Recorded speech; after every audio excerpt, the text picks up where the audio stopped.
ఆలోచించండి. ఇటువంటి పరిస్థితి ఉంటే నేను కూడా చెప్పిన, మొన్న కూడా రవాణా శాఖ మంత్రిగా నిజంగా మహిళలు 70 కోట్ల మంది ప్రయాణం చేశారు. నేనేమంటున్నా, ప్రయాణం చేసే సందర్భంలో ఒకవేళ కొత్తలు వచ్చినప్పుడు అరే ఫ్రీ బస్ వచ్చింది కానీ వాళ్ళని ప్రయాణం చేసి ఉండొచ్చు. కానీ ఇవాళ ఎటువంటి వీడియోలు అంటే కొంతమంది వ్యక్తులు తెలుసు సంబంధించినటువంటి ఇవాళ సోషల్ మీడియాకు సంబంధించి నేను మీ ద్వారా పోలీస్ అధికారులు కూడా అటువంటి వాళ్ళకు సంబంధించి చర్యలు తీసుకునే పరిస్థితి స్వయంగా వారిని అంటే ఆ వీడియో చూసినట్టయితే మీరు కూడా నిజంగా చెప్తా ఉన్నా దయచేసి అధ్యక్ష, అటువంటి వీడియోలను ప్రదర్శించే పరిస్థితి ఉంటే ఎట్లా అధ్యక్ష?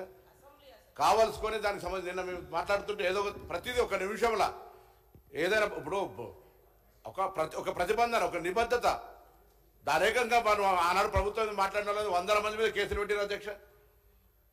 ఒక్కొక్కరికి ఎన్ని రకాల సోషల్ మీడియాలో ఇయ్యాలో నా దగ్గర చెప్తాను. అనేక మంది మేము నా కార్యకర్తలు కేసులు ఎదుర్కొన్నటువంటి పరిస్థితి ఉన్నది. ఇలా ఏం మాట్లాడింది కూడా ఉన్న జరిగిన వాస్తవాన్ని ప్రభుత్వ నిర్ణయాన్ని వ్యతిరేకిస్తే ఇవాళ నేరుగా ఇండివిజువల్స్ ఒక మంత్రి ఒక గిరిజనకు సంబంధించినటువంటి ఒక సోదరి మన మహిళ ఇక్కడ జరిగినటువంటి శాసనసభలో జరిగిన దాని మీద కూడా ఇట్లా నేను అడుగుతాను గౌరవ అమ్మా, నేను మీ గురించి నేను నా పార్టీకి సంబంధించి నేనేం మళ్ళా నేను social media this is running commentary sir అధ్యక్ష, రన్నింగ్ కామెంటరీ. నేను గౌరవ సభ్యులు మాట్లాడిన అంశం మీద నేను రవాణా శాఖ మంత్రిగా నేను గతంలో కూడా మొన్న చెప్పిన ఆర్టీసీకి సంబంధించి మహిళలు ఉల్లిపాయలు తీసుకొని బస్సులలో పోతున్నారు అని ప్రత్యేకించి ఫేక్ వీడియోస్ తయారు చేసి పెడుతుంటే ఇది మహిళలను అవమానపరిచినట్టు కాదా?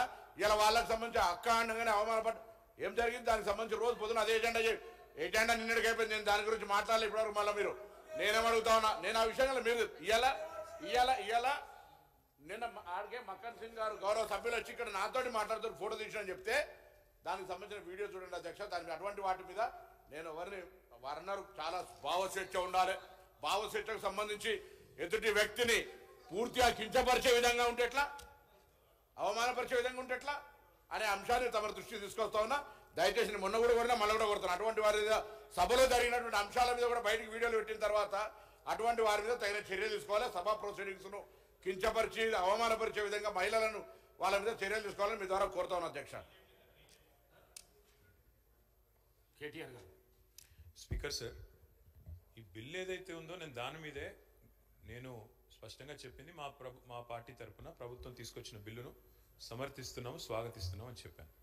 దాంతోపాటు మరి గౌరవ మంత్రివర్యులు రవాణా శాఖ మంత్రివర్యులు వారికి ఎందుకు ఆవేశం వచ్చిందో నాకు తెలియదు కానీ అధ్యక్ష వారికి నేను కాదు ప్రభాకర్ గారు, నేను దయచేస్తాను, నేను మిమ్మల్ని ఏమనట్లేదు, మీ గురించి ఏమి వేరే విమర్శ కూడా చేయట్లేదు. ఈ బిల్లు విషయంలో నేను చెప్పింది ఏంటంటే ఈ మధ్యన కొన్ని చట్టాలు ఎట్లాంటివి వస్తున్నాయంటే ప్రజల భావ వ్యక్తీకరణ స్వేచ్ఛను కూడా హరించే విధంగా వస్తున్నాయి. తెలంగాణలో మీరు చెప్పారు గతంలో కొంత ఇలాంటి కార్యక్రమాలు జరిగినాయి, ఇబ్బందులు జరిగినాయి, మేము వచ్చిన తర్వాత దాన్ని మారుస్తామని చెప్పారు. కర్ణాటకలో అక్కడి ప్రభుత్వం కాంగ్రెస్ ప్రభుత్వం కేంద్రం తీసుకొస్తున్న చట్టాల వల్ల కొన్ని చట్టాల వల్ల పోలీస్ రాజ్యం అయ్యే ప్రమాదం ఉంది కాబట్టి మేము కొన్ని సవరణలు చేస్తామని చెప్పారు. నేను రాష్ట్ర ప్రభుత్వాన్ని నేను అడిగేది ఏమంటే మన రాష్ట్రంలో ముఖ్యంగా ఇక్కడ ఈ సభలో కూర్చున్న వాళ్ళలో కూడా చాలా మంది గతంలో వామపక్ష ఉద్యమాల్లోంచి లెఫ్ట్ ఉద్యమాల్లోంచి పౌర హక్కుల సంఘాల ప్రజా సంఘాల నుంచి వచ్చిన వాళ్ళు ఉన్నారు. నేను ప్రభుత్వాన్ని అడిగేది ఏమంటే ప్రజల భావ వ్యక్తీకరణ స్వేచ్ఛను హరించే విధంగా కాకుండా మీరు దయచేసి ఈ రకమైన బిల్లులు తెచ్చేటప్పుడు అన్ని రకాలుగా ఆలోచించి తెమ్మండి అని చెప్పాను తప్ప వారు ఇంకొక మాట అన్నారు, అక్కడి నుంచి ఎవరో వీడియోలు తీశారు ఇంకోటి అన్నారు. మా వైపు నుంచి అలాంటిది ఏం జరగలేదు. ఇక్కడ మొత్తం కెమెరాలు మీ ఆధీనంలో ఉంటాయి స్పీకర్ గారు, మీ సెక్రటరీ గారి ఆధీనంలో, మీ ఆఫీస్ ఆధీనంలో ఉంటాయి. మీరు మొత్తం చెక్ చేసుకోవచ్చు అలాంటిది ఏమైనా జరిగిందా, జరిగితే మా సభ్యుల వల్ల జరిగిందా, లేదా ఇక్కడ ఉన్న కెమెరాలు ఆ ఏజెన్సీ ఎవరైతే నడుపుతున్నారో వాళ్ళ వల్ల జరిగిందా, ఏ రకంగా జరిగింది మొత్తం చూసుకోవచ్చు. ఏమైనా చర్య తీసుకోవాలనుకుంటే ప్రభుత్వం చట్టాల పరంగా చట్టబద్ధంగా తీసుకోవచ్చు, మాకు అభ్యంతరం లేదు. కానీ ఇవాళ అధ్యక్ష మీరు సోషల్ మీడియా కనుక చూస్తే దాడి ఒక్కరి మీద జరుగుతలేదు అధ్యక్ష. ప్రధాన